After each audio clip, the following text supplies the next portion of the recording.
Bonjour, on est à Marc chapitre 6 à partir de verset 14. Et c'est une histoire un peu triste aujourd'hui sur la mort de Jean-Baptiste.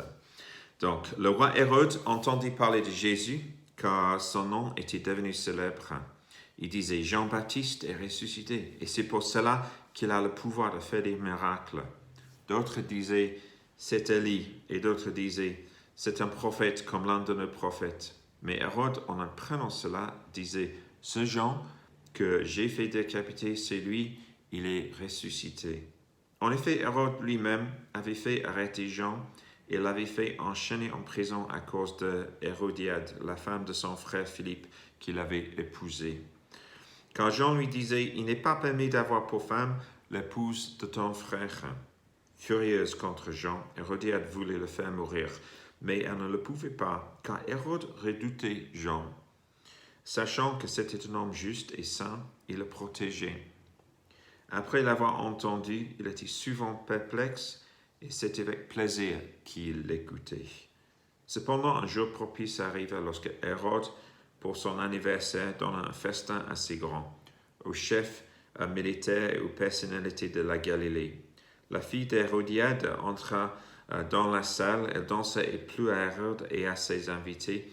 Le roi dit à la jeune fille, « Demande-moi ce que tu veux et je te le donnerai. » Il ajoute avec serment, « Ce que tu me demanderas, je te le donnerai, même si c'était la moitié de mon royaume. » Elle sortit et dit à sa mère, « Que demanderai-je » Sa mère répondit, « La tête de Jean-Baptiste. » Elle s'empressa aussitôt de rentrer vers le roi et lui fit cette demande. « Je veux que tu me donnes à l'instant sur un plat la tête de Jean-Baptiste. » Le roi fut attristé, mais à cause de ses serments et des invités, il ne voulut pas refuser.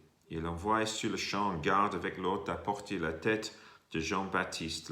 Le garde alla décapiter Jean dans la prison et porta la tête sur un plat. Il la donna à la jeune fille, et la jeune fille la donna à sa mère. Quand les disciples de Jean apprirent cette nouvelle, ils vinrent prendre son corps et le mirent dans un tombeau.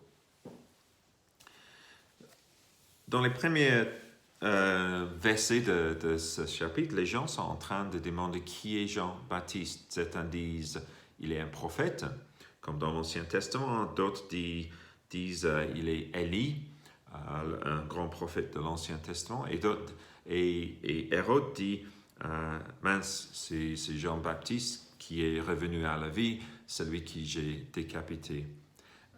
C'est une question importante. Qui est Jésus? Qui est Jésus? La Bible déclare que Jésus est le Fils de Dieu. C'est Dieu qui est venu sur terre, qui est incarné, qui est devenu homme comme nous. Mais dans toute sa divinité, il est resté dans sa divinité aussi, qui est homme et Dieu en même temps, et qui est devenu pour notre salut et qui a donné sa vie à la croix pour payer pour notre péché. Et là, il y a de l'espoir un peu dans cette histoire triste parce que nous savons que nos péchés peuvent être pardonnés. Jésus peut nous transformer en un Dieu qui nous donne la vie nouvelle par ce qu'il a accompli à la croix. Mais c'est parce que Jésus est Dieu, il n'est pas simplement un prophète. Mais ici, on a Hérode qui se pose la question, qui est Jésus? Il se dit, mince, c'est celui que j'ai mis à mort qui est ressuscité, qui est revenu à la vie.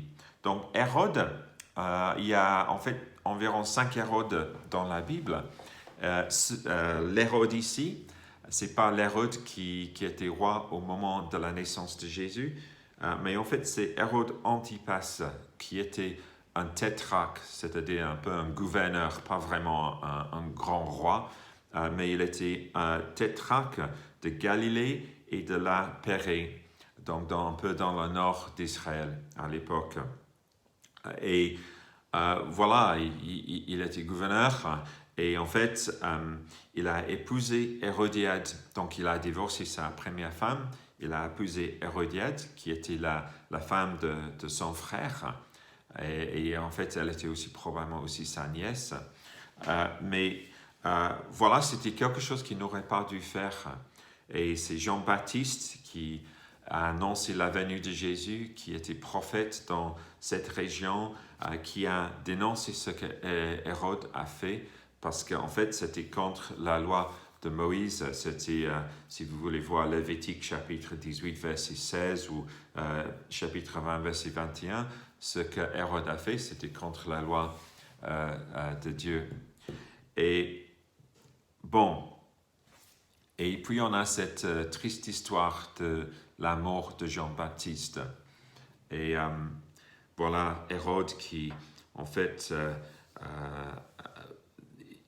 il a d'abord emprisonné Jean, l'a mis en prison, et puis ensuite, il a fait Jean mourir à cause de la pression qu'exerçait sa femme Hérodiade dans cette histoire. Qu'est-ce qu'on peut apprendre de ça? Je pense qu'il y a des avertissements pour nous ici. D'abord, je pense que, peut-être pour nous, les hommes, peut-être, mais il faut bien examiner le caractère d'Hérode. C'est un homme très partagé. Et il ne faut pas être un homme partagé. Il faut décider. Il faut prendre la décision de vivre pour ce qui est juste, ce qui est bon. On voit Hérode, en fait, on voit son cœur partagé parce qu'en fait, il aimait écouter Jean, même le fait qu'il l'a mis en prison par pression de sa femme. Il aime écouter Jean, il essaie de le protéger, il ne voulait pas qu'il soit maltraité. Il était perplexe, il ne comprenait pas tout à fait ce que Jean disait, probablement parce qu'il y avait une confusion morale dans la tête de Hérode. Et puis, on voit que finalement, un peu par peur les autres, un peu par les circonstances, il est quelque part, ils se sont obligés de le faire mourir, sauf que c'est quelque chose qui l'attriste et c'est quelque chose qui l'a laissé beaucoup de culpabilité, je pense, parce qu'on dit que sa première réaction à Jésus, c'est « Ah mince, c'est l'homme que j'ai fait mourir qui est ressuscité. » Donc certainement, il avait de la culpabilité, il avait de la crainte par rapport au mal qu'il a fait. Il ne faut pas être un homme partagé. C'est un homme partagé, c'est un homme qui vacillait entre faire le bien, sa conscience, mais en fait qui est terminé par faire du mal. Il faut savoir que, en fait, un péché peut nous amener, peut entraîner un autre. Un train peut en cacher un autre et un péché peut entraîner un autre. Et il faut s'en souvenir. Si on laisse la porte ouverte au malin, si on laisse la porte ouverte à une injustice ou à un petit péché qu'on laisse là, ça peut grandir. C'était un peu le cas pour Hérode ici. D'abord, il avait la passion pour Hérodiade, et puis ensuite, il a épousé Hérodiade. Et ensuite, il n'a pas écouté le reproche de Jean-Baptiste. Ensuite, il a écouté la pression de sa femme. Il a mis Jean-Baptiste injustement en prison. Et puis ensuite, finalement, il a mis à mort. Et donc, on voit un peu un péché qui entraîne un autre et qui entraîne un autre et qui finalement, ça devient plus grave. Ça, c'est un avertissement pour nous. Soyons radicaux avec le péché, soyons radicaux avec le mal. Il faut le traiter tout de suite avant que ça grandisse. J'ai des mauvaises herbes dans mon jardin et si je ne les enlève lorsqu'ils sont petits, ils vont bientôt grandir, ils vont étouffer d'autres plantes, ils vont devenir plus difficiles à enlever et la tâche devient moins facile en fait.